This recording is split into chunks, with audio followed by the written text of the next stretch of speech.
Popcorn World.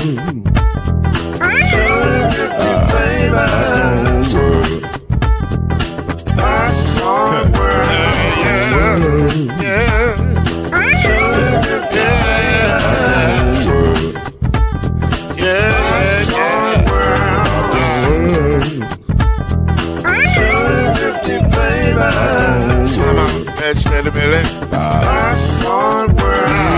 Can I make you groove now? Yes, I can. So you can get this groove in the back of a can. Put the make it round the world when the holes in your hand. Popcorn World. 250 flavors gonna make you smile. 250 flavors gonna make you smile. 250 flavors gonna make you smile. I said popcorn make you smile. Ah. Popcorn World. Popcorn World. Popcorn World.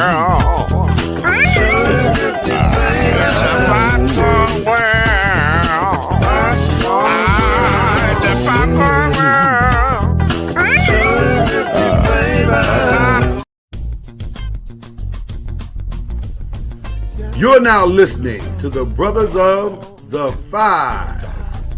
At shooting guard, it's your boy, Killer Cam. At small forward, it's Reggie Love.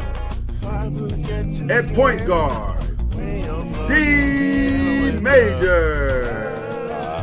At power forward, Al B. And at center, Mr. Noise, Lloyd Spence. And now, the Brothers of the Five. Add one more plus me and All right, we are cruising into our final show of the year and our annual The Five Awards. So we got some awards to give out tonight, but before we get to any of that, we must do our regular show because we still got to give the people what they want. Since Jalen ain't using it right now, I'll use it right now.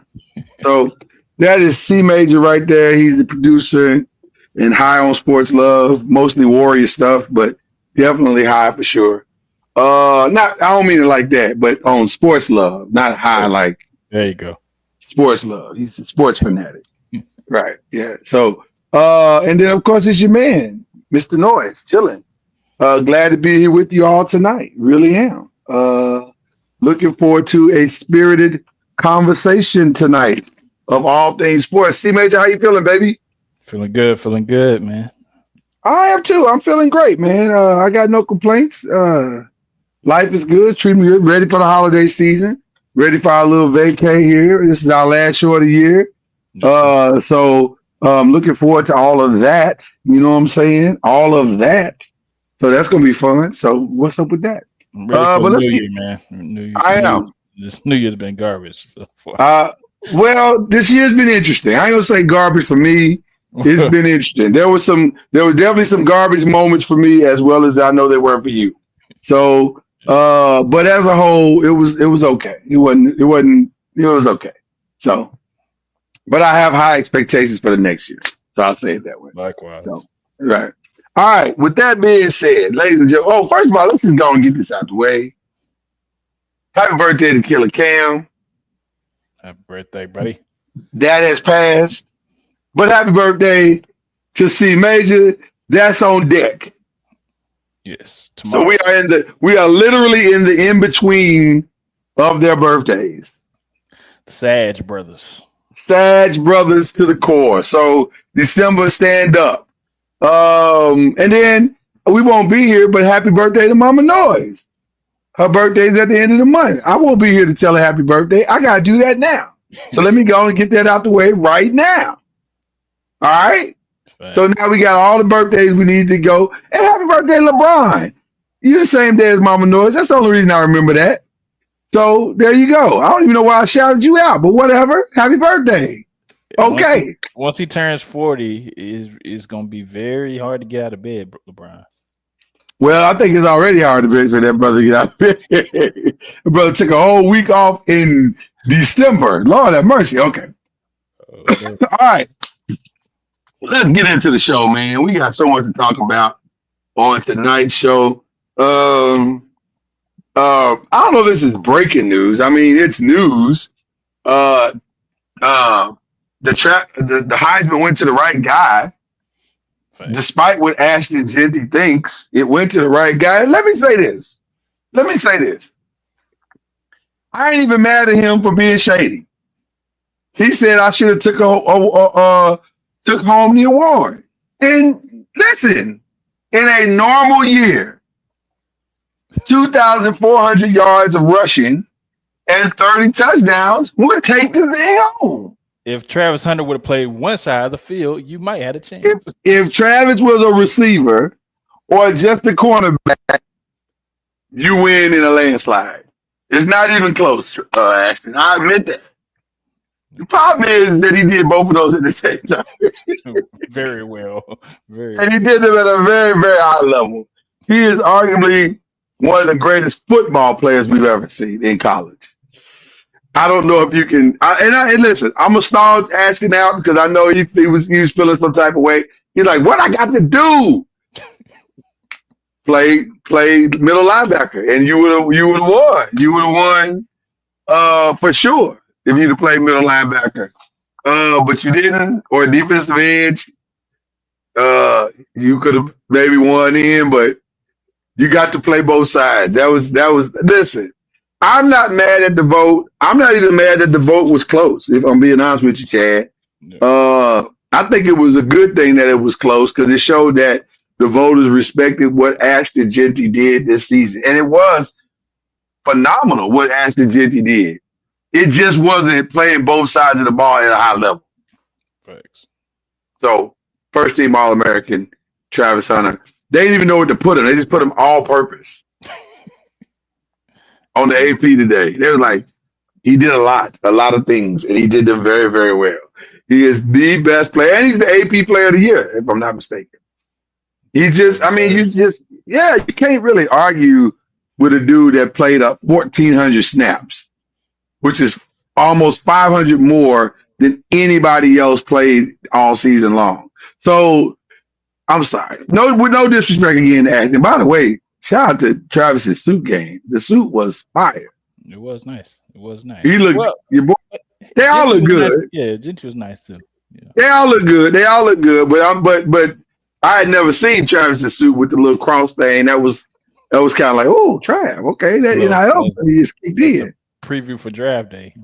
If he did that for the Heisman, draft day is going to be incredible. And by the way, let me just say this for free. Internet, y'all need to stop being weird. For real, man. Y'all need to stop being weird. Y'all don't know nothing about that man's girlfriend. You don't know how she feel. You don't know how she think. You don't know what they're going through. She ain't never been in this situation before, so she might be a little bit socially awkward. She might not know to stand when she's supposed to sit or sit when she's supposed to stand.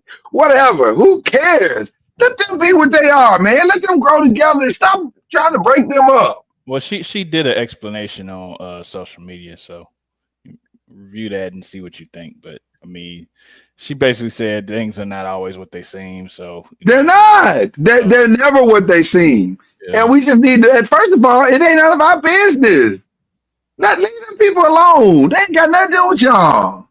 Yeah, and he Travis defended her like he should, and she explained what was going on. So I don't have no problem with it. So I just think we need to leave them alone. Just let them be what they are. They two young kids trying to navigate going from nobody knowing them to everybody knowing them. And I'm sorry, but everybody would struggle with that. All of y'all would struggle with that. Y'all not going to get it perfectly right every single time. Nobody gets it right every single time. Usher got a video right now where he's looking wild crazy. I'm just saying, let's move on. You say who? Usher. Remember, Usher, he's doing his Vegas show. And he got the carries over women, it's a long story. But I'm just saying, the bottom line is let's move on. That ain't got nothing to do with sports, and they ain't got nothing to do with us. So stay out of them folks' business. Okay, I just had to say that. Okay. Before we get to the questions, brother, I got to develop a story out there. Chad, Did you see the story? I did not. That Michael Vick is being considered the top candidate for the head coaching position at Sacramento State. Michael Vick. And from what I understand, he's going to run the program. They're going to put high level coaches around him, coaches with experience or whatever. Mm-hmm. But also, they're going to invest $50 million in NIL money for him.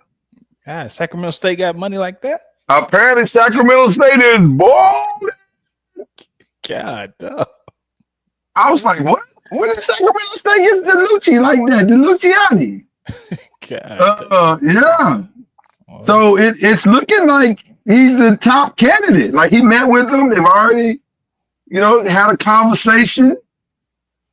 I don't know, man. I don't have a problem with it because Eddie George got a position that he didn't have any head coaching experience, and he's doing pretty good for himself. So,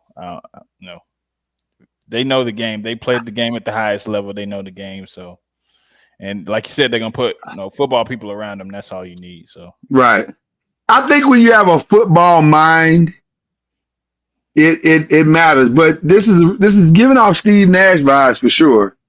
Because he's a great player. He's a great player, an MVP, the whole nine. But yeah. I don't know if he's a head coach. I mean, I guess we'll see. But he going to play with these people $50 million, I guess, is what's going to happen. Got to start somewhere. You got to start somewhere. Listen, if you're going to start, you might as well start with $50 million to play with. He ain't starting at Virginia Tech, so Sacramento State is, I guess, the place where he can start.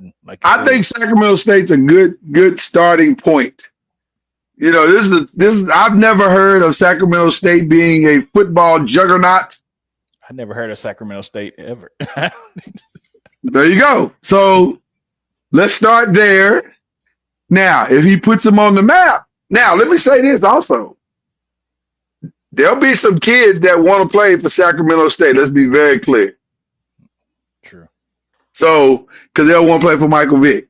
So, it'll be interesting to see what happens with that. But, yeah, that's going to be interesting. Very, very interesting. All right. Just want to throw that out there. Let that story marinate for all of y'all while y'all through the holidays. Okay. So, C Major, your best, your worst, your surprise in the NFL. Let's start in the NFC. NFC, I'm going to go with the Eagles over the Steelers. The Steelers have been playing good football. Eagles had some behind the scenes things happen, and they overcame it. And looks like they back to where they need to be. So I'm going with the Eagles. Do you think the Eagles are my best as well? Do you think the Steelers are, before we get to the Eagles, do you think the Steelers are fraudulent? Not necessarily. I just think they played a team that's better than them. So 128 yards passing for Russell Wilson. 56 yards rushing as a team for the Steelers. It was not a good offensive day. No, I mean, and like the movie says, any given Sunday. So, I think they just met a better team that they are right now, and they'll coast in the playoffs until they get to those better teams, and then see what they can do. But I think it was just a bad game. I think it was a bad game, but it definitely raises some concerns. No, and the number one concern is without Pickens, they don't have a true down the field threat. True. And it shrinks the running game considerably. So I think that's what you saw. I think you saw an Eagles team take advantage of a tremendously altered offense, because all of the things that makes it that has made it dynamic throughout the season, those things were not there. Now, I have not heard if Pickens will be back for the Ravens game, which is this Saturday. I have not heard that, but they got a lot of things to have to figure out before Saturday, and I hope that we will get a chance to see some of that in this week's Hard Knocks, but probably not. Okay. All right. Yeah, I mean, losing your number one wide receiver and not having to play, that's pretty huge. So 100%. All right. What is your worst, sir? my worst is this baseball game I was watching, Rams against the 49ers. Two teams, the Rams put up 44 points 1 week, and then just you said baseball or basketball? Baseball. It was 12-6. Oh, Rams 49ers. You said Rams 49ers. Yeah. Okay. Yeah, it was terrible. So from a team that put up like 44, 45 1 week, and I'm gonna stall 49ers out because they got a lot of injuries, but I was expecting Rams to kind of continue what they've been doing. So you blaming both of them, or are you just blaming the Rams by themselves? I'm blaming both of them. It was a group effort. It was a group project. It was a group effort. It was terrible. Everybody got F on that one. Yeah, everybody got F on that project. Okay, fair enough. All right. My surprise, the Commanders only beating the Saints by 1. The Saints have not been the most consistent team, or even the best team at this point. And I think the Commanders play down to their competition, so it shouldn't have been that close, I don't think. What's crazy to me about the Saints is they started out this season on fire. Exactly. They look like in weeks 1, 2, and 3, let's just go ahead and get ready because they're going to host the Super Bowl. And they went from hosting the Super Bowl to having to work there for extra money. Like they do not look like the same team. They have no quarterback. Taysom Hill is hurt again. I just think sports and beignets don't mix. Like he said New Orleans is going through it, huh? I'm just saying New Orleans is going through it. We're gonna get to that more in question 3, but I'm just saying this feels like every one of their superstars is injured in New Orleans. It's like crazy right now. But okay. So I agree with you in the Eagles. For sure the Eagles look like the best team in the NFC right now. Though I still think they have some internal problems. Here's what's interesting about the Eagles, because you saw the blow up between Sirianni and Clint Hurt. Shout out to great Clint Hurt, former Louisville coach. Love Clint, good dude. That is a weird team. Yeah. They are. Because I don't know if they genuinely like each other or they just tolerating each other. Like, it's a weird team, bro. Like, I understand why Sirianni was upset at Carter yesterday. Jalen shouldn't have slapped the dude in the face. I got it. But I ain't never seen no coach stand in the way and argue with him like that on the sideline. And I was like, y'all different. Like, y'all do weird stuff. Like, y'all know how to hide y'all stuff better than this. Like, yeah. And then the host, go ahead. Oh, I was just saying the whole Saquon thing. You gotta know you got your running game now, and you got everything to be a good team to get to the Super Bowl. And I feel like this could be something that deters them, and they don't make it. Well, I listen. Let's be clear about that running game against the Steelers. The Steelers don't let nobody run. So that didn't. Saquon not having a good day yesterday did not surprise me. I matter of fact, I was so thankful in my fantasy league. I was on the bye because I was like, ooh, I'm glad I wasn't playing Saquon this week because I would have not got nothing out of Saquon this week. I'd have had to switch him out. Yeah. So I get it. I definitely get that part of it. But the part I didn't like was the whole stage Jalen Hurts, AJ Brown thing in the middle of the game after he scored, and then after it, say, is this what y'all want? Is this what y'all want? Bro, we didn't bring this to y'all. Y'all brought this to us. Yeah. Why are you blaming the media for something y'all did? This ain't had nothing to do with it. We ain't know nothing about none of this. So I don't understand. They just got a weird team to me, bro. I just the Eagles are weird. But right now, as crazy as their team is, they playing the best football in the NFC. So I can't even trip on that part. So which brings me to the worst. The 49ers, man, man, for a team that played in the Super Bowl last year, Yeah. man, they have just had a horrible season. And then Sweat doing what he did, man. That was some foul stuff, bro. Like, come on, man, you can't play because you the backup. You knew you was the backup when you signed there. So what are you doing? Yeah, I earned the spot. You might have, but guess what? You ain't earned it to the point where they're ready to replace it. So, and the dude got hurt again yesterday. So why? I mean, dude got hurt again Thursday. So why not go in the game? Like, I don't understand. I don't understand the decision on his part. And now you just cost yourself 3 games and 3-game checks. It doesn't make sense. It doesn't make sense. I was trying to just rationalize why he would do something like that. Do you want to play? I mean, you had an opportunity to play, and you're not going to play for. And you know you're a backup. It'd be different if you didn't know you were the backup coming in. Like y'all were fighting for the position. You know you the backup. So why you? I didn't get it. I didn't understand his whole rationale in any of that. And now, not only did you probably cost yourself a chance to play for the 49ers ever again, you might have cost yourself a chance to play again. Yeah. Like, you might be out the league, bro. Like, people don't like quitters.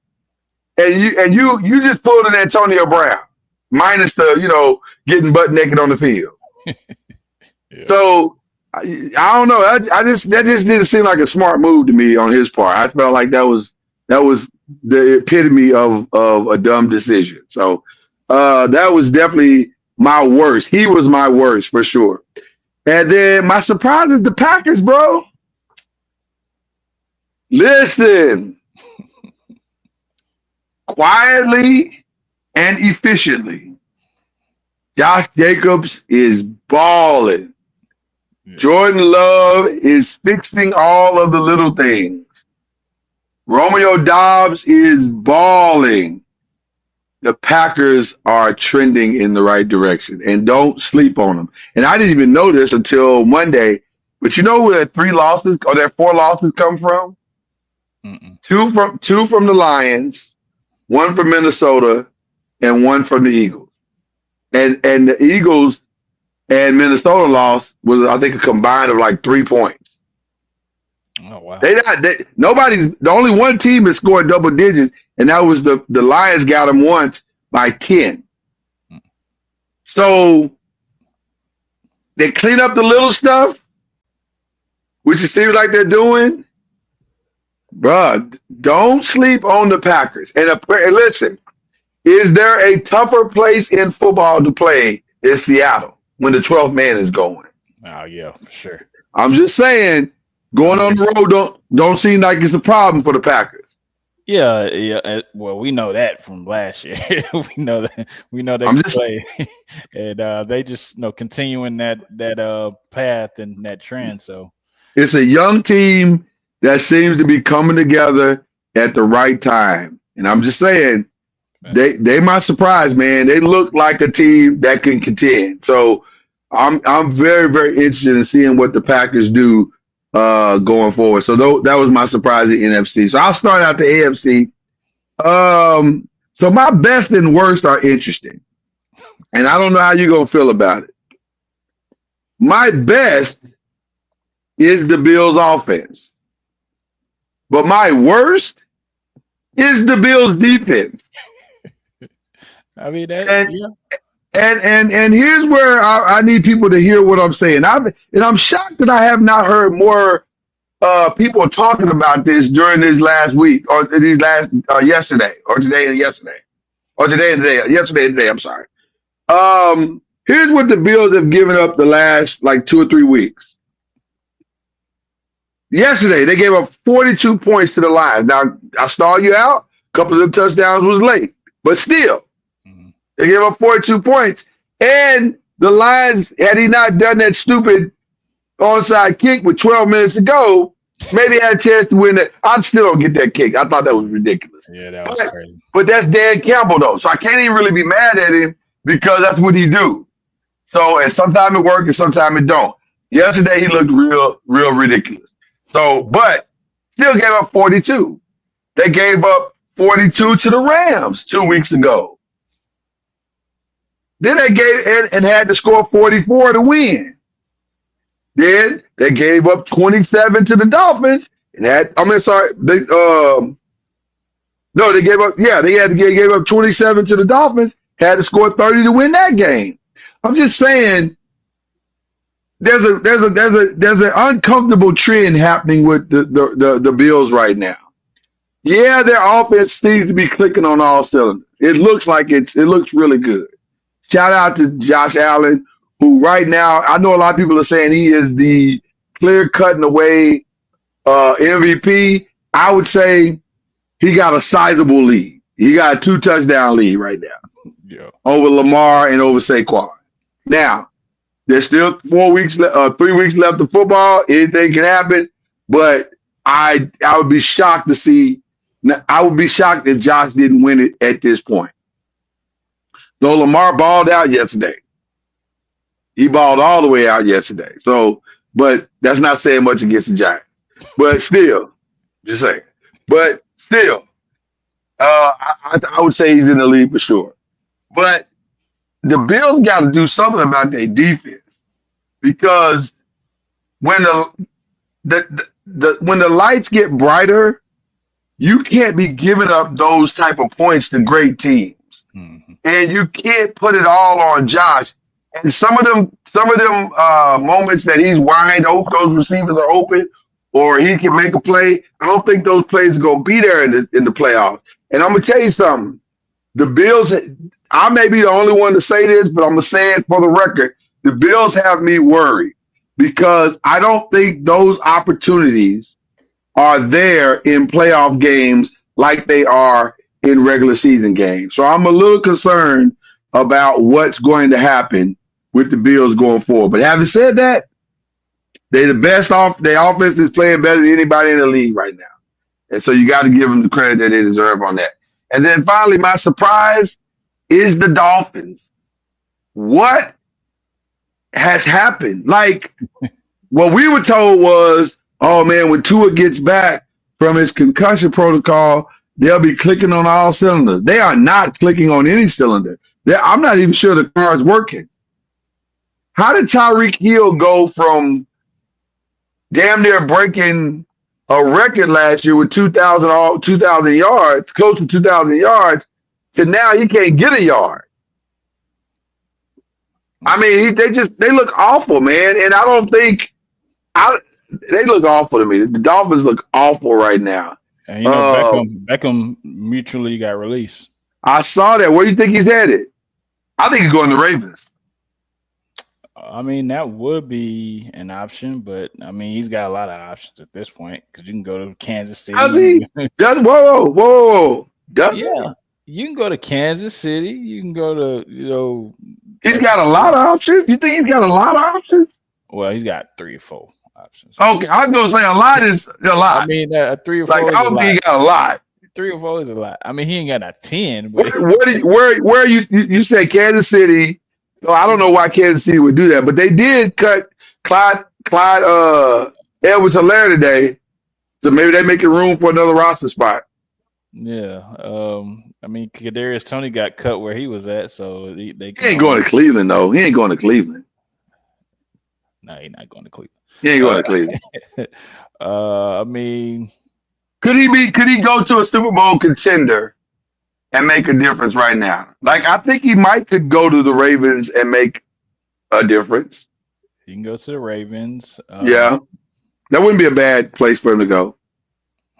I mean, he can go to the Steelers. The Steelers need him right now. He can go to the Steelers and ball out. The Steelers need him right now. That's who needs to go get him. Put him on opposite Pickens and take just a little bit of the pressure off of him. But I think the Ravens is a good pick because, that Deontay Johnson situation. Plus, he's been in the system.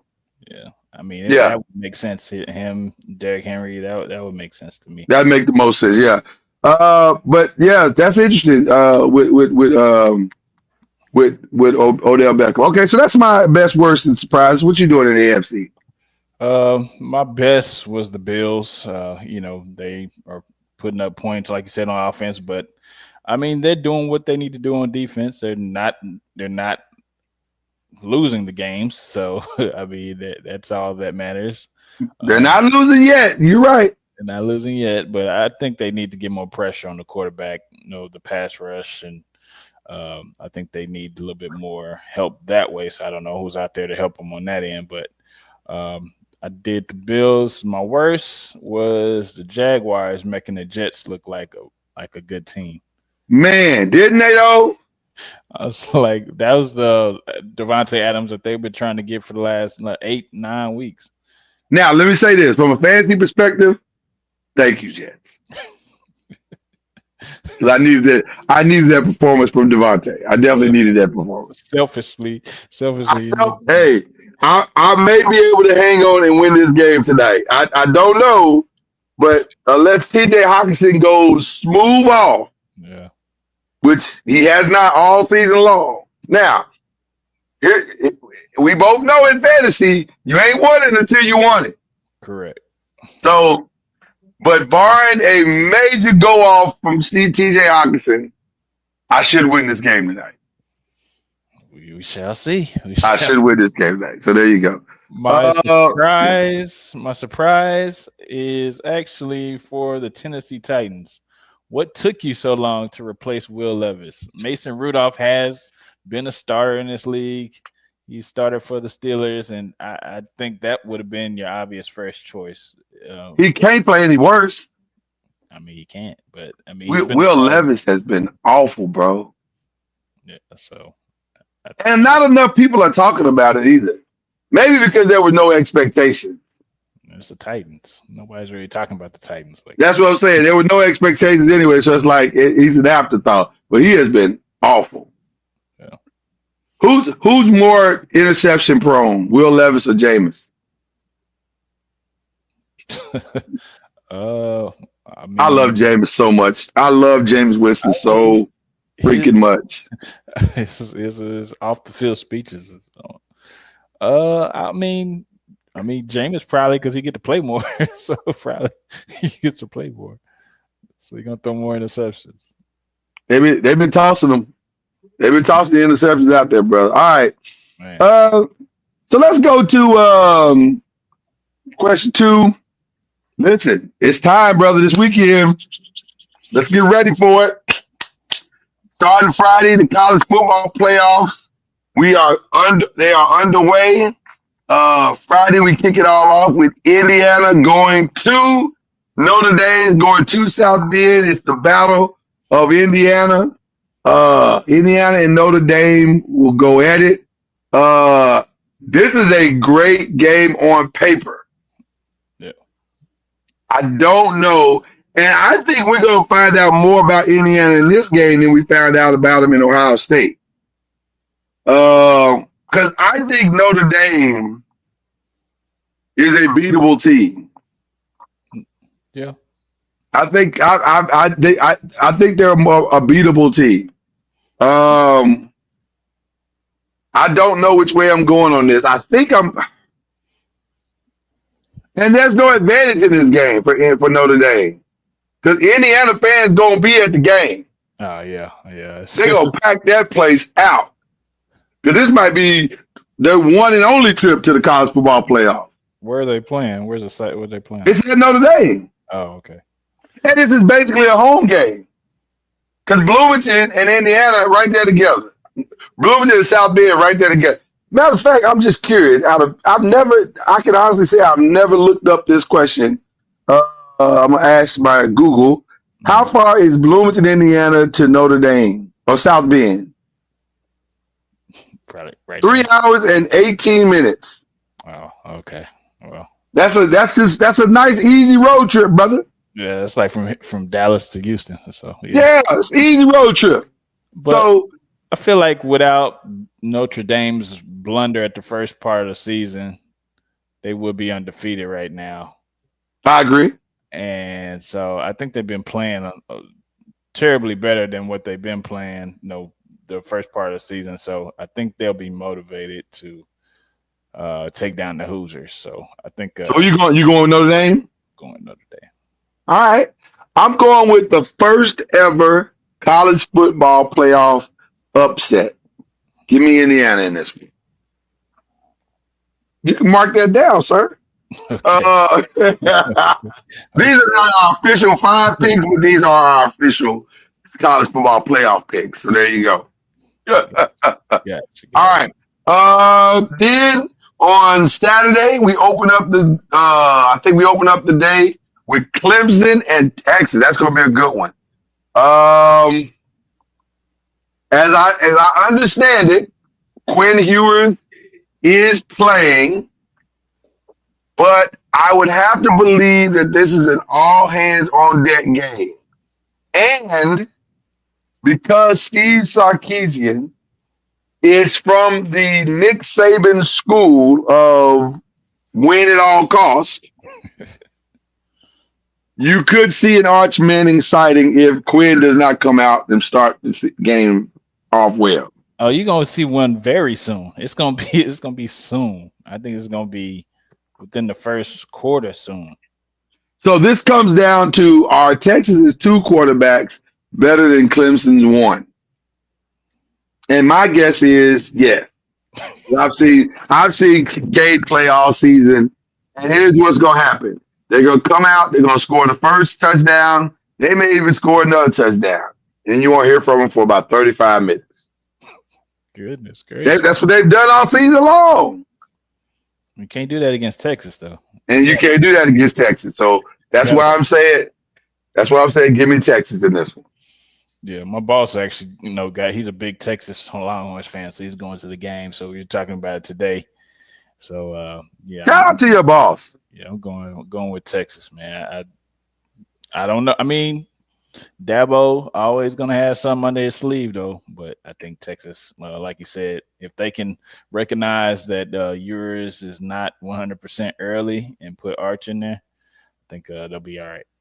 The problem with having Dabo having something up his sleeve is that they are what they are. They don't have great receivers. They're good receivers. They're not great receivers.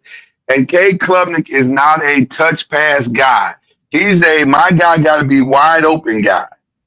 And then I can hit him on a crossing route or a seam route, but he got to be wide open. If he's in coverage, I can't make that throw. And his best play is his RPO, is him running the ball when you least expect it. And he'll get you two or three times with that, but that's about it. And I just think, I don't know if that's enough to beat Texas. Texas is a more disciplined team than that. And they have some big boys on Texas team too. They got some big boys. You're just not going to just haul off about 10 yards every round. It doesn't feel like he is. I don't see a path for Clemson to win that game, but we'll see. Okay. SMU and Penn State will be a very good game. You can make a case that this is the best offense Penn State has faced all season long. But you can also make a case that this is the best defense that SMU has seen all season long. And it's going to be cold. It's going to be cold. That's the only negative for SMU. Are they ready for that Hulk that's going to be at Penn State? And what is the prediction of the let me look it up real quick. I'll tell you or I'll let you know. What is the I heard it's going to be like what is teens. That's the only I was trying to see what the weather is supposed to be like here. I pulled up the schedule. Let me pull up the scoreboard, because the scoreboard usually gives the Lord Jesus. 27 is the projected temperature for SMU Penn State. 20, but to be fair, it is also supposed to be 27 for Indiana Notre Dame and 27 for Tennessee Ohio State. So everybody's gonna be working in cold conditions this weekend. Only one that's working in warmer conditions is Clemson, Texas, which is supposed to be 57. Yeah, but SMU, they should have been practicing in that indoor stadium with the air on. SMU needs to go to Penn State tonight early, yeah, and start getting ready and getting used to playing and catching balls in that weather. Because you can't show up Thursday and only have 2 days preparation in that. They should be at Penn State right now trying to figure out how to catch a football in that cold weather. Penn State's an 8.5 point favorite. 27 is cold, man. God, dog, that's cold. It is Ooh, cold. That's cold. That's cold, brother. Go ahead. I think I'm gonna go Penn State just based off the weather, man. I think I might have to. I'm gonna be rooting for SMU, Exactly. but I'm gonna go Penn State because that's man, 27 is cold, brother. Yeah. That's cold. And see, in the Indiana Notre Dame game, it won't matter because they both used to playing in that. But in this game, it absolutely is going to matter. Yeah. It is absolutely going to matter. So, all right. And then the last game, also predicted to be playing not only in cold weather, Tennessee and Ohio State, but at night. Ooh. And that wind is going to be whipping in that horseshoe. It's going to be whipping around that horseshoe. Give me Ohio State just because of that. I just think Ohio State. I think Ryan Day is fighting for his life right now. He cannot lose this game. Yeah. He cannot lose this game, and I think he knows that, and he got to win this game. So give me Ohio State with Ryan Day, as you said earlier, figuring out a way to get this done. Well, I can't go for Ohio State, so I'm going for Tennessee. I understand. And if you've been watching this show longer than an hour and a half, you know that Chad has familiar ties to Michigan. So his contract obligations would not allow him to pick. Who beat Ohio State 4 years in a row. Exactly. All right. Question 3. Oh, we got to get on because we won't be on here. We won't be on the air when we come back. We won't be back to like January. I think it's the 6th. Is that the date? Yeah. Is that the Monday? Yes, Monday, January 6th. We won't be back until then. Ironically, we will storm this show on January. I'm sorry, that was a poor joke. Wow. So Georgia, Notre Dame, Indiana. You said Georgia, Notre Dame. Who you going with? Georgia. Okay, I'll go Georgia as well. Oregon, and you said Tennessee. I'm going Oregon, Ohio State. Who you going on that one? I'm going Oregon and Tennessee, which I think Oregon's going to win. Okay. I'm going to Oregon, Ohio State in the rematch. Again, fighting for his life. But give me Oregon. Give me Oregon on that one. Nice that it's in a neutral site. So that gives them a little bit of advantage, but a well-rested Oregon team. Because at that point, they would have almost been off a whole month. So, yeah, give me Oregon. Boise State, I think we both went Penn State because of the cold. Yeah. In the words of that great prophetic song by Soul to Soul, back to life, back to reality. Give me Penn State shutting down the Heisman runner-up, Ashton Jeanty, and bringing him back to reality and possibly causing him some draft status. See, I have it the other way. I see a pissed off Jeanty running on Penn State. He might be pissed off. I'd give him that. That don't mean he can run against them. This is the best defense he will have faced all season long. Now, I would not be shocked that Boise State won this game because James Franklin may be coaching for his life. At some point, he's got to start winning the quote-unquote big ones. And he has not proven that he can do that yet. So we'll see. But give me Penn State.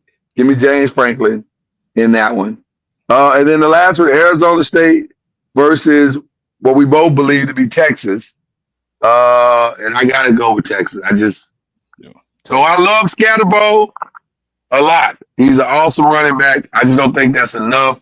I think Arizona, and I don't think Arizona State's gonna have their best wide receiver. They were able to get away with that against in the Big 12 championship, but I don't think they can get away with that in this one. So there you go. All right. Brother, the NBA trade deadline the NBA trade season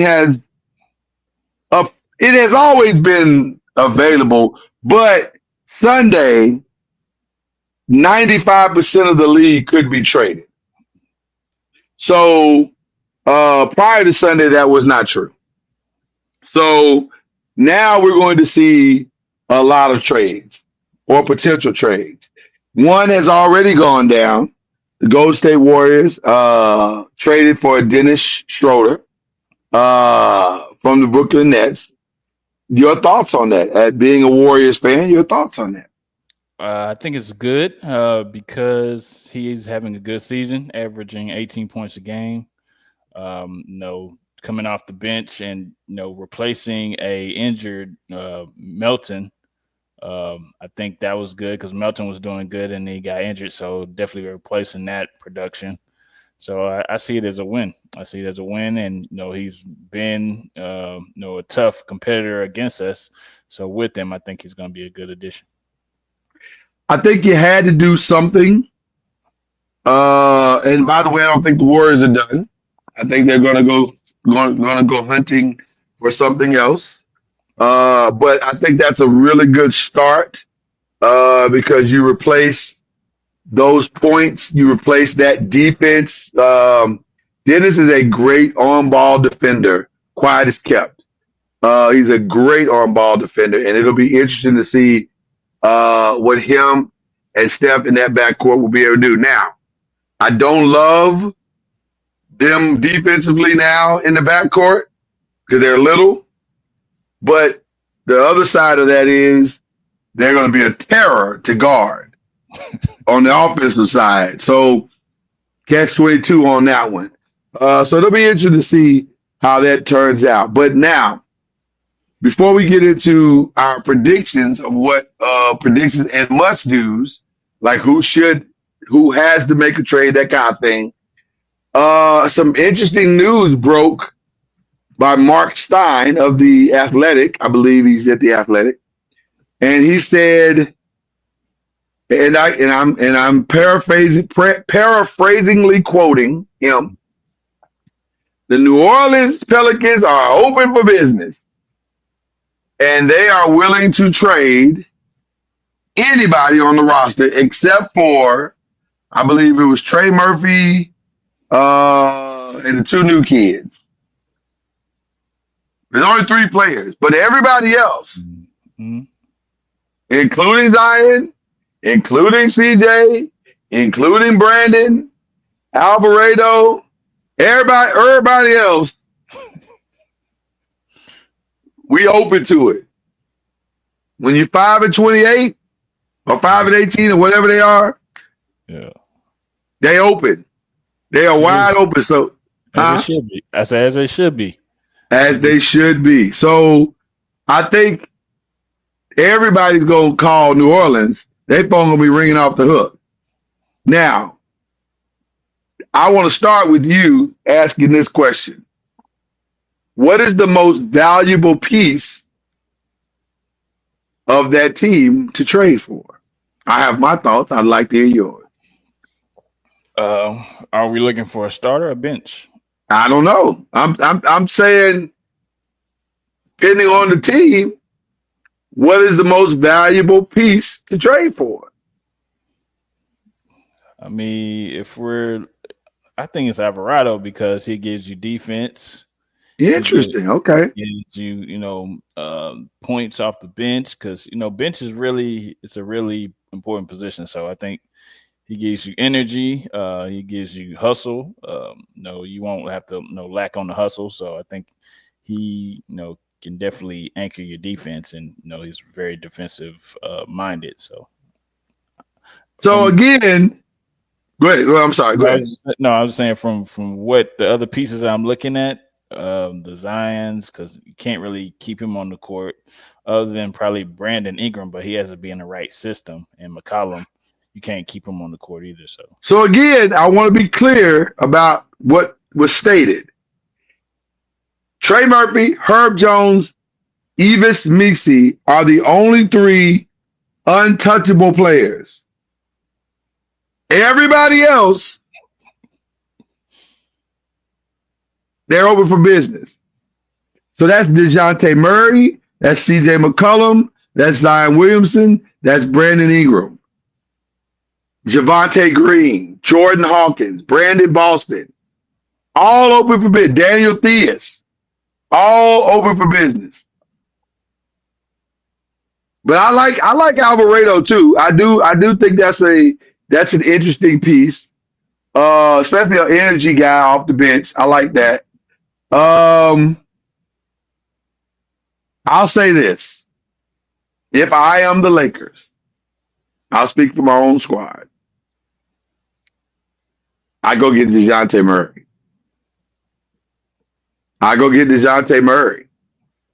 No. I try to trade D'Angelo Russell. I'm sure they're trying to shred salary. That $18 million coming off their books probably looks really good. And that keeps them from paying that money that they were going to pay for DeJounte. Mm-hmm. And I think getting DeJounte Murray would put them legitimately into a championship contending situation. I can see that. So I would go get DeJounte Murray if I was a Laker. Is he healthy yet? Is he healthy? Yeah, he's playing now. Playing now. My consolation prize would be CJ McCollum. But I'd like to get younger if I could. And DeJounte Murray would be perfect. I mean, absolutely perfect in a Laker uniform. So that's who I would go get. But that's not the conversation people want to have. So why are we even talking about that? Let's get to the real conversation people want to have, Chad. They want to talk about, will somebody trade for Zion or Brandon? Your thoughts, Chad Major? I think so. I just hope it's not us.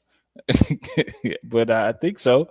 I mean, Brandon, I've seen some mock-ups that have him going to. I don't know why. I have no idea why. Well, you do know why. It's the talent. The talent is. Listen, I mean, one thing I've never. Go ahead. All San Francisco got seafood, so I mean, maybe slim him down a little bit. Maybe. Listen, if he becomes a pescatarian, he can stay in the league another 10 years. Y'all don't want Brandon back? We can't afford Brandon. What you say? We can't afford him. Because in order to make that trade work, and I have put the trade in the trade machine, it would cost us about 4 players and some draft picks. Yeah, I don't need draft picks anyway. At some point, we're going to need draft picks. At some point in our future, we are going to need draft picks. I don't know if Brandon is what we need.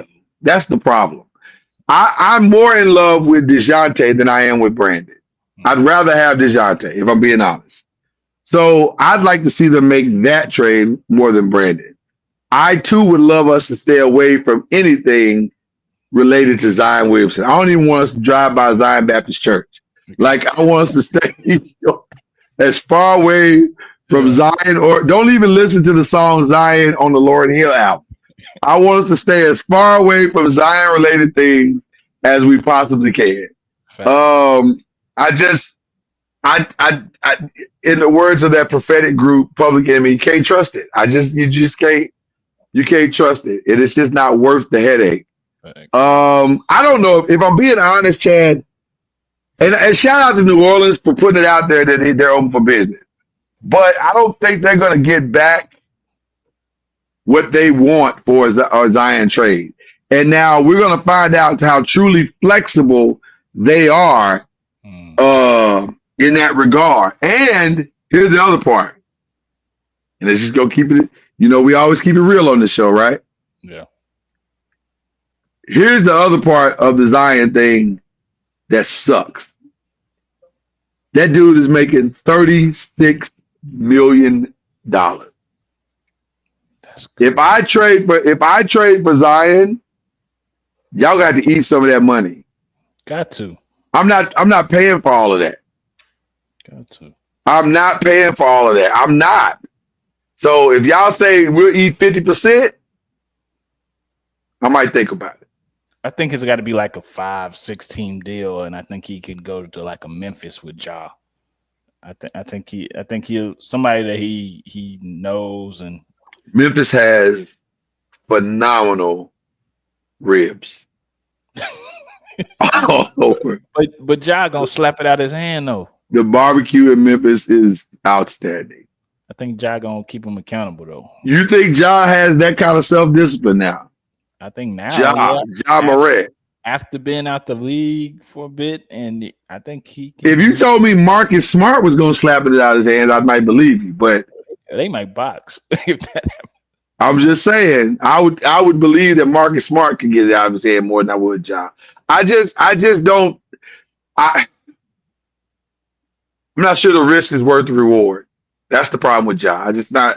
I'm not convinced. I don't even know if they pull it off. If I'm being honest with you, I'm not sure they can pull off a trade. It not at least not one where it's favorable for them. I think they'll have more opportunity to get more out of a Brandon Ingram trade than they will a Zion Williams trade, and definitely a DeJounte Murray trade. That is a valuable piece to me. Yeah. But not a Zion Williams trade. I just don't think that's a good trade. So anyway, Trey Murphy might be even a good trade as well. 6'8" shooting guard. That could work. Yeah, and you don't probably have to give up too much to try to get him either. Maybe not for Trey Murphy. So I don't know. That young guard still trying to find his way. That might not be bad as well.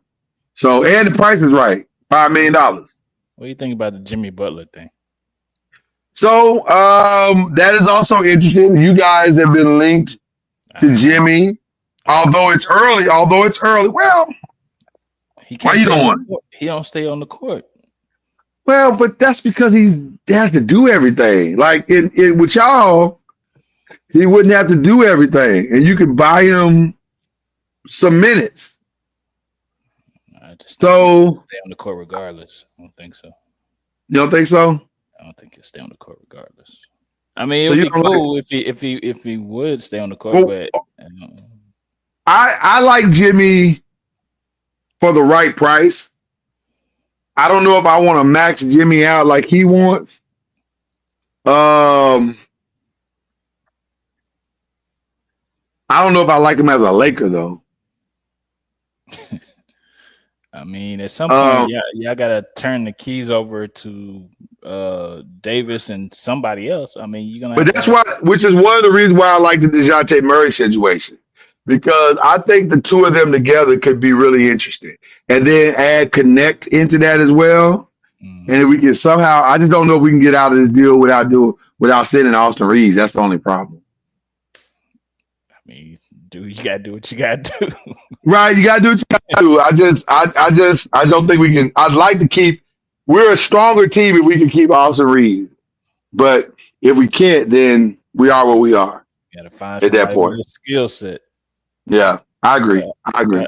I don't know who the Warriors need, because I'm not 100% on Jimmy. I'm not 100%. So I'm not sure after that where we would go, because we need a star. We need somebody to pair with, Steph, but I don't know who that would be. Yeah. I don't know. And the same thing with us. We need LeBron's successor, Mhm. and it needs to make financial sense. To me, the only move that makes financial sense is DeJounte Murray. That's the only one. But I think New Orleans is the team that's going to look vastly different after the trade deadline. But I also think whatever move you make, let's make it now. Why are we waiting to the trade deadline? Make it now and give yourself the time that you are for sure going to need for all of the parts to blend together and become a whole. Who else needs to make a trade besides our two franchises? Well, hold on. Back on that on the Warriors. I just thought of something. We can't stay on the Warriors forever. No. Okay, hold on. I just thought of something like with the whole Draymond Green thing. We had Steph's running mate already. Who? Jordan Poole. He was never going to be Steph's running mate. I mean, he was going to be there if things played out. Let me tell you something. Clay would have been gone. Let me tell you something. My little brother, I love you with all my heart. You know that. Same. The best thing that ever happened to the Warriors was Draymond punching Jordan Poole in the face. Explain. Because he exposed who he really is. And now you see what he is. He was a guy that got hot for a couple of seasons, got his contract, and he's not as good. He wasn't as good after the punch. And he hasn't been good since the punch. Mm. I'm not saying Draymond should have punched him in the face. That's not what I'm saying. But man, they dodged the bullet because of that punch. They dodged the bullet, right? I don't know yet. I don't know. What do you mean you don't know? He's been gone 3 years. What has he done since he's been gone? I mean, he could have still been getting topped by Steph, man, to figure it out. So I don't think he wanted to be taught by Steph. I think by the time he got punched in the face, he thought he and Steph were colleagues. I think he thought they were equals, and they're not. No. Jordan was just a guy that could go on some heaters from time to time in that system and perform well. But he was never Steph. No. And he was never going to be Steph. He wasn't even going to be Clay. He was a decent dude coming off the bench for 20 minutes a game, and that's probably who he really is. But he's not a 48-minute player. And we've seen that. So I think you dodged the bullet. See, you brought me back to the Warriors for that. I digress. Let's move on. So now I ask you again, who else needs to make a trade? Like, they could save their season with a trade. Save their season? Or they become true contenders with the right trade. I keep hearing, as crazy as this sounds, I keep hearing Michael Porter trade rumors coming out of Denver, like strong ones. Should the Nuggets be trying to trade Michael Porter?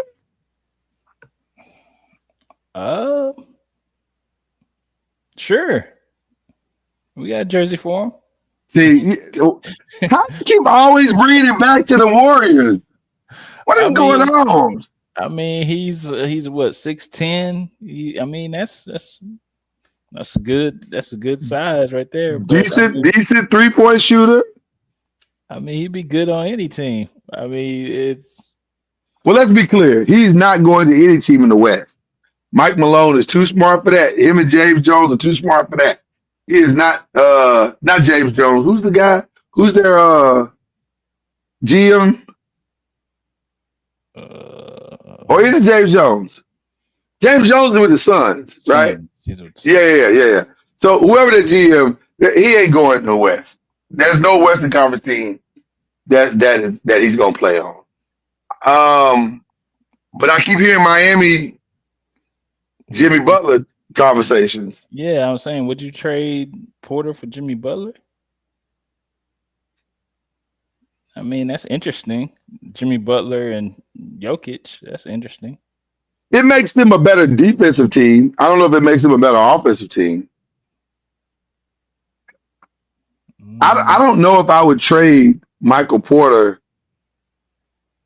because I don't know what I'm getting back from. With Michael Porter, I have a 6'10" forward that can guard on that's the 3-and-D guy. I don't know if I want to give that up so easily. Now, is he as consistent as you want him to be? No. But boy, he has sure performed well in the playoffs. I mean, the team that's sitting in like the 7th seed in the East, the Hawks, they have some pieces that they can trade away. Okay. You moving away from Michael Porter? Or are you saying, well, I keep hearing Bogdanovich has played his last days in a Hawks jersey. So it's just a matter of where he's going. You can make that move. Michael Porter for Bogdanovich? Trae Young, Michael Porter Jr.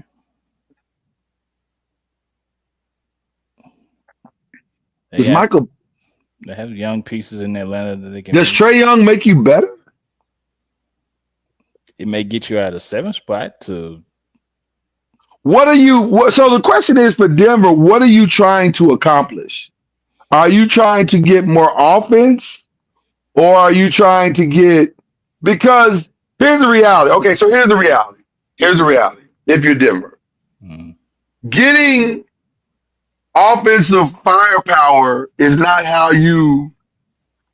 Then they're currently in the 5th spot. Denver's currently in the 5th spot. Getting offense is not what's making it challenging for you. What's making it challenging for you can't stop nobody. And Jokic's got to put up these ridiculous numbers. Well, it is offense, though. I mean, But you didn't win on offense. You won because you had a decent bench and you could score, but you could also stop people. I don't know. Then you need some bench players. It looks like you need to bolster your bench at this point. So go over to New Orleans, pick up some players off New Orleans, and bolster your bench. I think everybody's gonna try to do that. Everybody's gonna try to pick off a player from New Orleans. Might as well. Right, since New Orleans is having a fire sale. New Orleans is like going through a rich neighborhood, and they're having a good yard sale, and everything's on discount, and you're like, there's some good stuff here. Yeah. You might be able to find some good stuff there. You be like, "This is some good stuff over here. I like this. Nice quality. some quality stuff y'all kept here in this house." That's New Orleans right now. Denver needs to do something. Go ahead. What do they do with Russell Westbrook though? Do they include him in a deal? Don't you have to? That Russell ain't working, bro. Like he don't help you. Like he just. Yeah, you ever had that dude that you pick up when you play pickup back in my basketball days? You remember those dudes that you'd pick him up? You know he's not gonna really contribute much to the team, but he might steal a layup or two. He might get a steal every now and then, maybe even get a couple of rebounds. But he's not really helping your team anymore. That's Russell Westbrook. Like he's not. His last 3 teams, he's not made a real substantive contribution from any of them.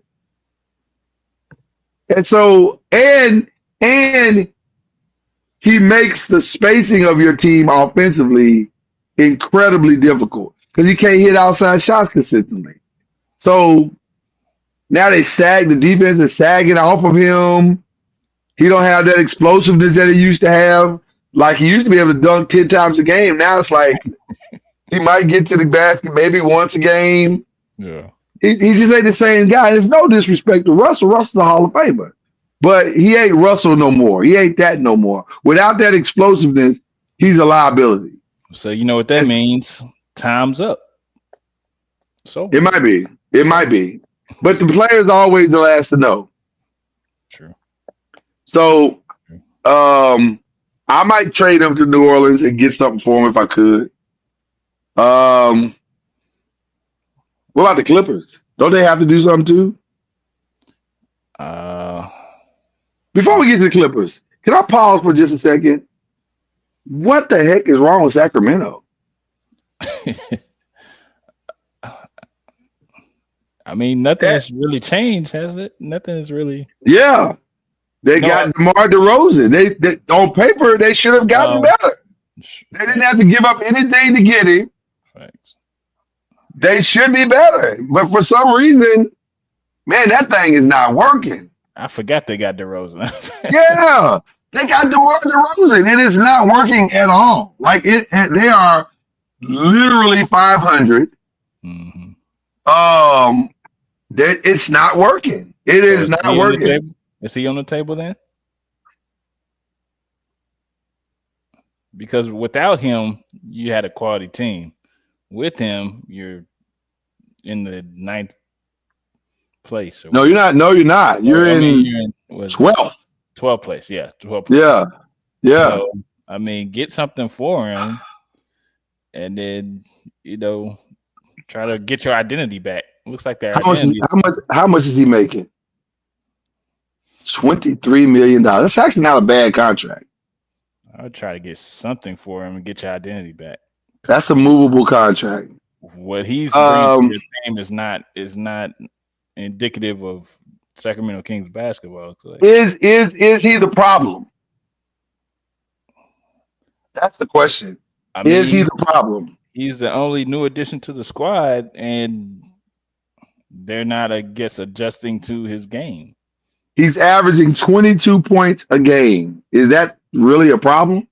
I mean, some people just walk outside and get buckets. I mean, it's just the team is not adjusting to him. He's doing what he does, but I guess the other pieces are not adjusting to his playing style. It's not going well. Yeah. I mean, not going well. He's going to get his buckets regardless, but I don't know. And in the West, though it's still early, I don't know how long you can keep being like average. Nobody other than the Thunder, nobody has broken out of the pack. Right now, the Thunder are clearing away the best team in the West. Yeah. But everybody else is like there's only 3 games separating 2nd and 10th where the Lakers are. 3.5 games separating 2nd and 10th. So the league is the whole West is wide open. Yeah. It's wide open. So, and the Lakers just beat the Grizzlies last night. Mm-hmm. So I don't know. It's very strange right now. So like you're saying, you probably need to go ahead and make your moves now so you can make your leap, like you said. I think the target team is New Orleans. And I think you pick the bones until there's nothing there. And if you're the Lakers, if you're Denver, if you're the Clippers, they pick all the teams that are at the bottom, pick their roster out at this point. Sacramento, Portland, Utah. You know, Portland is interesting to me as well. Portland and Utah are interesting to me as well. Jordan Clarkson would be magical for somebody right now coming off the bench. So would Walker Kessler in Utah, coming out of Utah. That would be 2 great pickups if you can get them and not have to pay a lot to get them. DeAndre Ayton. Though I don't know if they still see DeAndre Ayton as a building piece on that team. It doesn't appear that that's working, but that's an expensive piece. But if you can get it, it could be interesting. Could be very interesting. So I say New Orleans, Portland, Utah. I would have to believe that they're all open for business. And I think you got to go make some phone calls to those teams. Detroit, maybe. Detroit. Toronto. Toronto's got some pieces that are interesting. Well, we know Brooklyn is Washington maybe has a couple of pieces that you might want. Brooklyn. I think Dorian Finney-Smith is gone. I think he's gone. Yeah, I agree. I agree with you. Dorian Finney-Smith going somewhere could be interesting as well. I'll tell you who needs to go get him is Phoenix. He would be perfect in Phoenix. He'd be perfect in that system. Perfect, absolutely perfect. Yeah. I don't know. It's gonna be interesting to see what this trade, but we will keep you abreast, as they say, here on the 5 as this trades unfold. But now it's time to do something that we do every year. It's the 5 awards, and we give out special awards to special categories every year. And this year is no different. And so let's start with let me set up a couple of things here. There we go. Let's start with the biggest story of the year. What is the biggest story of the year for you, Chad? I picked Shohei Ohtani doing the 50-50, 50 home runs, 50 stolen bases. And then, them winning the ring. That's pretty big news, him making history and then winning the ring to cap it off. Okay. All right. I went a different way. I feel like this is the year of the woman. And I think the surge of women's basketball this year has been insanely amazing. And just watching it from college to the WNBA, this is the most fun that I've had in summer watching basketball for in a long time. Between women's basketball, the college game, the women's game, the women's Olympics, it was just a fun year. So give me this being the year of the woman as my biggest story of the year. Best game. What was the best game to you? Last night, the 15th, Warriors and the Mavericks setting the 3-point record, and then Clay coming back to it always comes back to the Warriors for you. I'm just saying it was a high scoring game. It was a good game. That was the best game of the year for you. So far, yes. Oh my goodness. We mean so far the year's almost over. Oh my goodness. This guy loves the Warriors. Ladies and gentlemen, in case you didn't know, breaking news, C Major loves the Warriors. All right. For me, the best game of the year, though this is kind of Warriors adjacent in my own way, was the men's Olympic game. That final 7 minutes of that game was incredible. And watching Steph be Steph.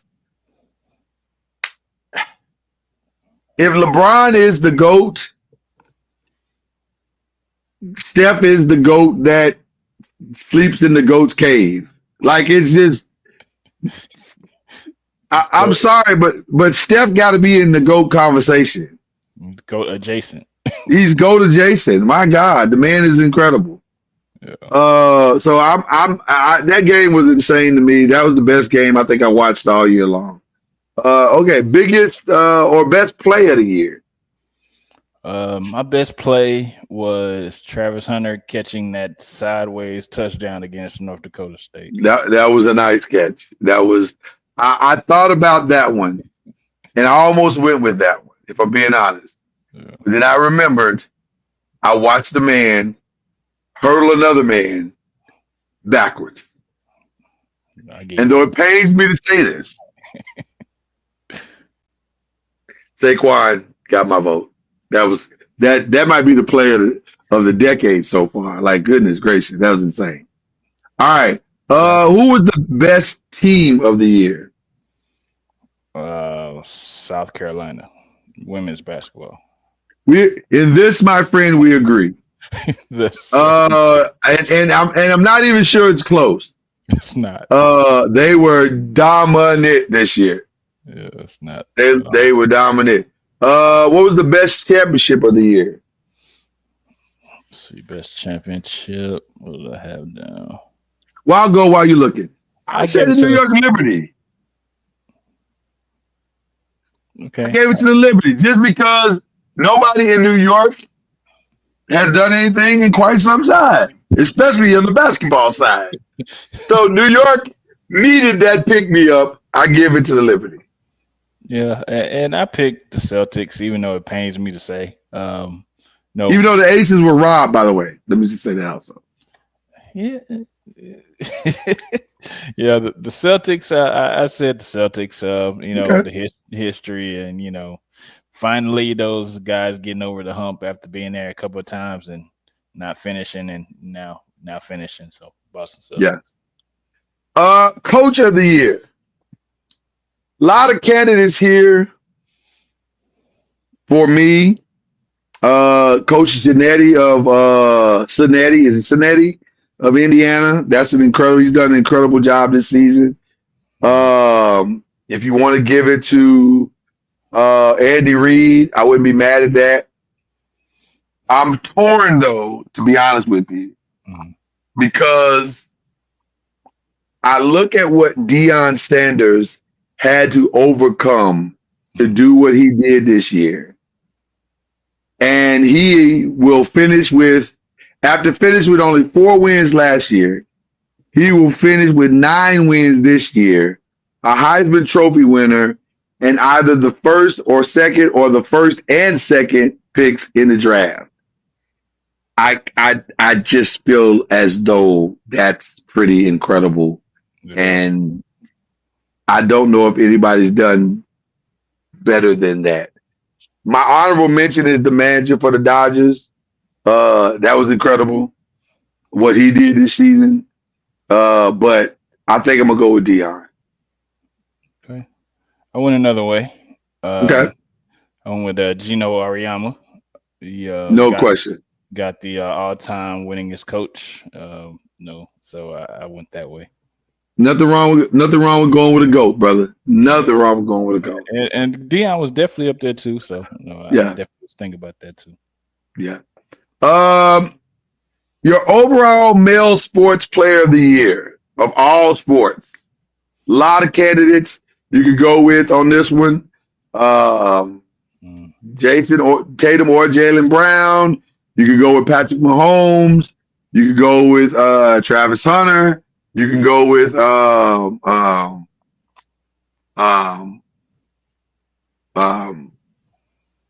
lot of guys. I mean, there's a lot of guys that you could go with on this one.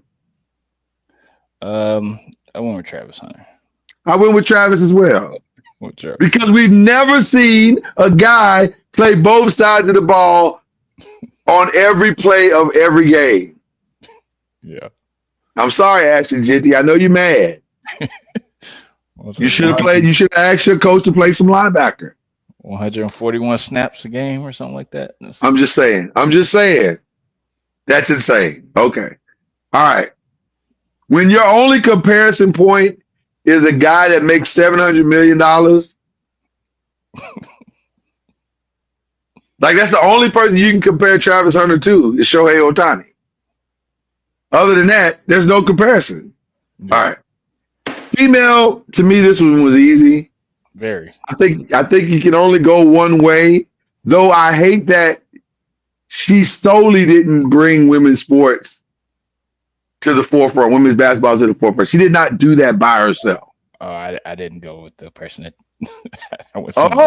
you went a different route. Oh, I cannot wait to hear. I must have missed somebody because I went with Caitlin. I don't think it's close.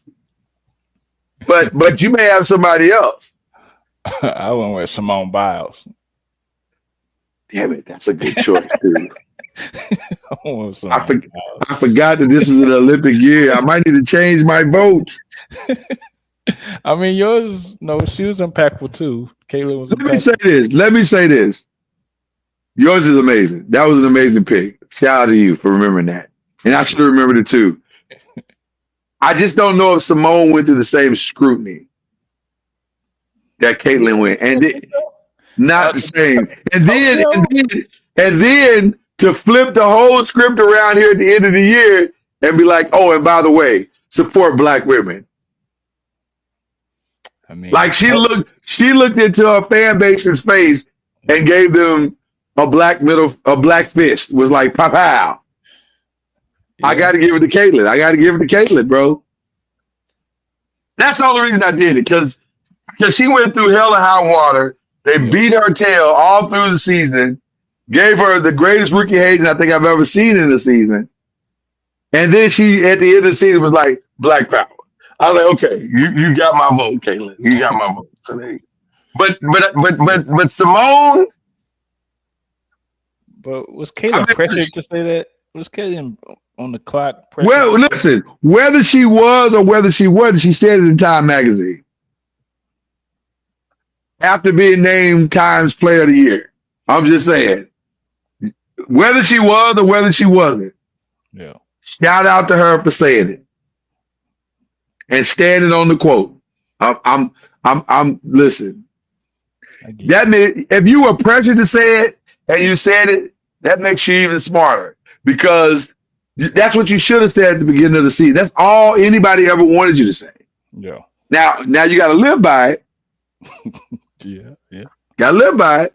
But shout out to you for saying it. So there you go. But Simone Biles, you know what? I think I may change my last overall. Just out of respect for Simone. I think I'm gonna give Simone my overall. Because you can make a case that Simone is the greatest champion, female champion of all time. There's only one other person that you can put in the conversation with her. And that's Serena. Okay. Female. But this year, she is the greatest champion of this year. So I'm a last minute Hail Mary. Simone Biles is my overall sports player of the year. And I'm sticking to the Scope Buffs train. Okay. Going Travis Hunter. You know why you're doing that? Because we've never seen a guy.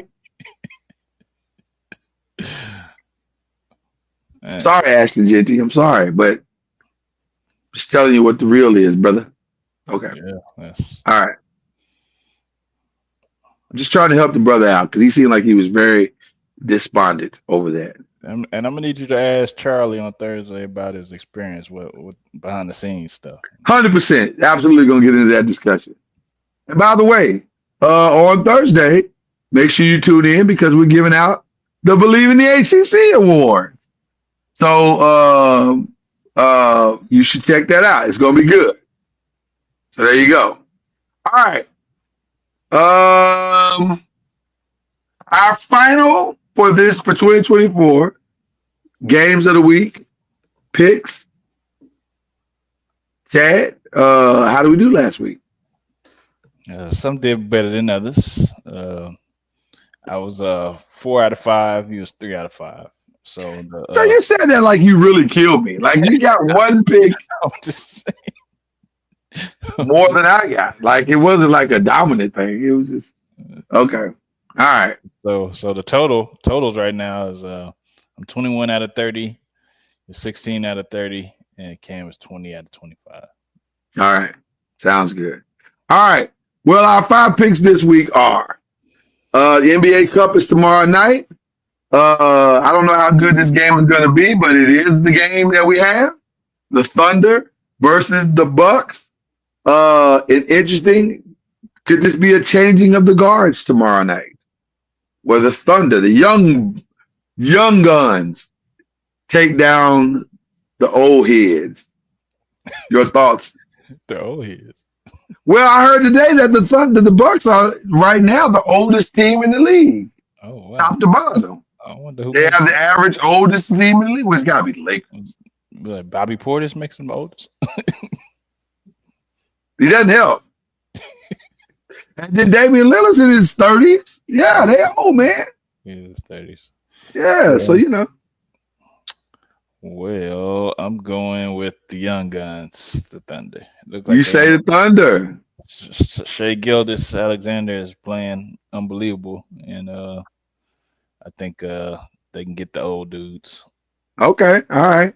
I think it's almost time. It's not time yet. Give me the Bucks. I think the Bucks have found something and they're rolling right now. So give me the Bucks. Broncos and Chargers next week. Must wins for both these teams. Maybe more so for the Chargers. They can't win the division, but they're fighting to hold on to their final spot.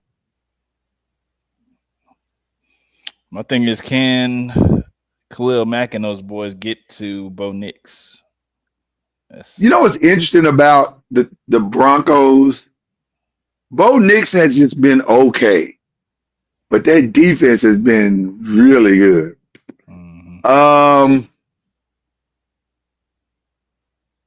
Divisional game. Give me, who you going with? I'm going with the Chargers.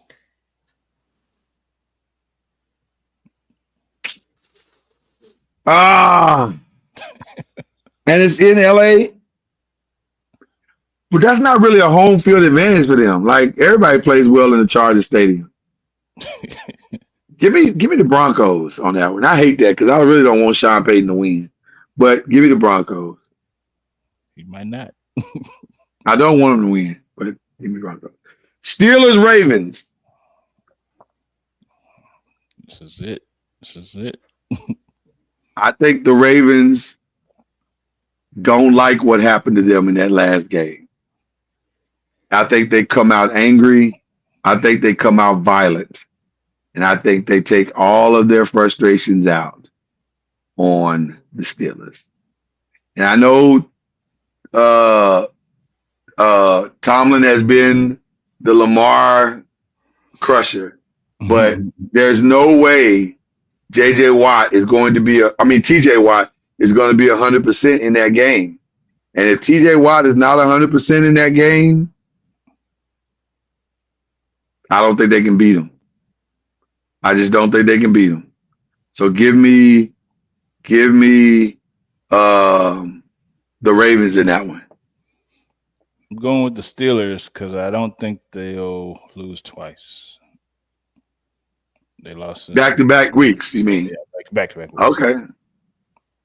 Okay. All right. I just don't see where the points are coming from with no Pickens. If Pickens don't play. So figure it out. All right. Man. Okay. All right. Texans and Chiefs. An unhealthy Mahomes who may not even play. May not play. This is not a game that the Chiefs per se need. They may sit Mahomes down to try to win the last two games. Especially with there being in only a 5-day window for the Christmas Day game. Yeah. I'm not even sure is it 5 days? Yeah, it's 5 days. Is it 5 days or 4 days? When is the game? They got one Sunday, right? Or Saturday. It's like when do they play? It's like the Texans game is Sunday. Is it Sunday or Saturday? Let's see. We'll look it up here in just a second. Y'all bear with us.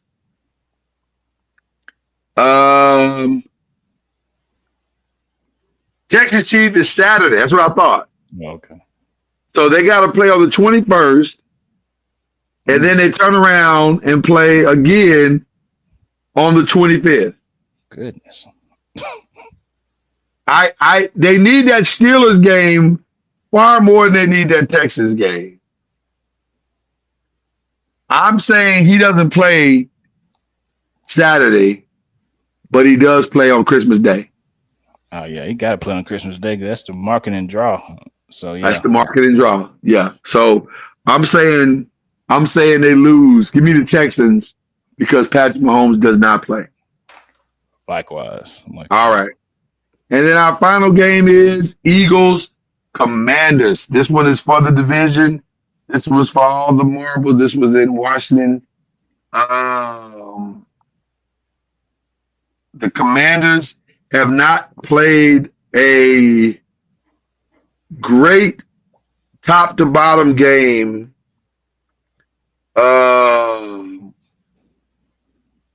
in quite some time. But they're due. They are due. I just don't know. The Commanders' defense has been pretty good, although they did let Alvin Kamara get loose a little bit this past weekend. I'm gonna say the Eagles pull it off, but it's not a blowout. Yeah, I'm going Eagles amidst all their drama and everything. I think they win the division. But I think it's going to be a close game. I do think it's going to be a close game. So there you go. All right, my brother. Yes, sir. It is Christmas time. We will be back on January 6th. But as we walk out the door for the holidays, who are you shouting out? First off, I want to shout out to Reggie, Cam, happy birthday, Cam, you, and shouting out. Let's see. First shout out, I want to shout out Randy Moss. Yes. Prayers to you. And let's make that a collective 5 shout out, because we definitely want to send our thoughts and prayers to that brother, man. Definitely. Cancer sucks. Man. Yes, it does. Cancer sucks. Okay. So shout him out. Shouting out the North Crowley Panthers with their win over Duncanville this week to go to state. Wow. Yeah. That's massive. That is massive. They packed out the Allen Eagle Stadium. Boy, it was packed in there, and they won by, I think, 3. I was thinking it's 36-33. They beat Duncanville. Beat Duncanville. Hadn't Duncanville been to the state championship like 5 times in a row or some crazy number like that?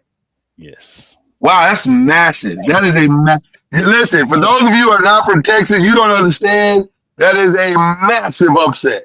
Yeah. That I'm sure everybody in the state of Texas is talking about right now. Yes. Wow. Shout out to North Crowley. That is massive. Okay. Yeah, definitely. And then shout out my little guy. He's back in the flag football state of mind. So he did go ahead and score his first touchdown of the season, man. Nice little cutback and everything. So definitely shout out my little guy Mason. Listen, the best part of my weekend was seeing the nephew score that touchdown and do the little step back move and give him a little wiggle and take it to the house. Shout out to Mason, who did his thing. Yeah. Next stop, the league. No. hey, God willing, man. I'm telling you, he looked good. He looked fantastic. Appreciate it. Yeah. So that's my shout outs, man. Yeah, he looked fantastic. All right. Man, again, want to give our thoughts and prayers. Definitely sending up a major prayers to Randy Moss. Just an unbelievable situation. And we stand with you, brother, for that healing. Real talk. We stand with you for that healing for sure. Want to believe God for you, brother. Just, tired of our icons going too soon. So want to see that healing come through. I got a shout out. I want to give out to the great Jamie Foxx. Jamie Foxx, you did your thing with that special, brother. That was really good. Facts. I hate that you got hit in the face the other day. That was crazy. So stay out of restaurants right now. But shout out to Jamie Foxx. If you have not seen what had happened, you're missing out. That is a great. I wouldn't even call it a stand-up special. It's just a testimony service. But it was a great testimony service. I saw something on the internet to where it says Jamie Foxx special. If you look at it, it's very similar to the Run Tell That of Martin Lawrence. Down to the clothing he wore. I've heard that, but I don't know if I agree. Just because I think that may have been a blueprint that he may have used and said, hey, this is a good format for me to go and tell my story. Yeah. But Jamie's story was so unique and different And it wasn't about being funny. It was about just telling your story. And you probably cried as much as the little moments that you laugh. So I get what people were trying to say. I just don't agree. I don't agree. So anyway, but I hear what you're saying. I do hear what you're saying, and I can see how you could arrive at that comparison point. So those are two of them. Yeah, it was good. It's very good. So that I want to give a shout out to Jamie Foxx. Want to give a shout out also to Oprah Winfrey for hooking up her bestie. Gayle King is 70, bro. I wouldn't have known it. Black don't crack. They say Black be just not cracking, bro. Like Black just be out here winning in the skin department. Like you would have, if you gave me 5 guesses, I wouldn't have put Gayle at 70. Yeah, that's crazy. She don't look 70 at all. So shout out to having a lot of money and taking care of yourself. So there you go.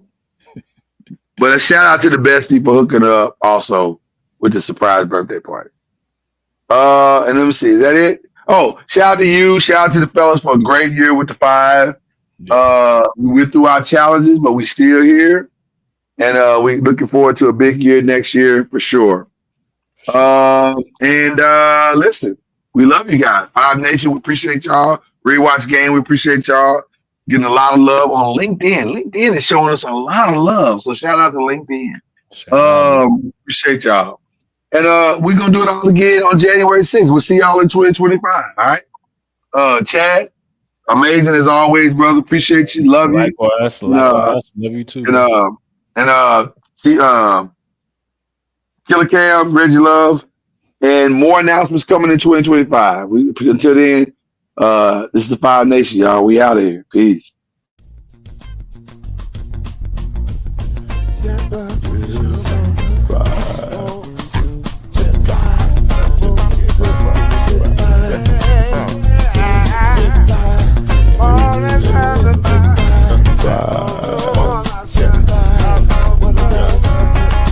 Will get you 10 when you're plugging in with the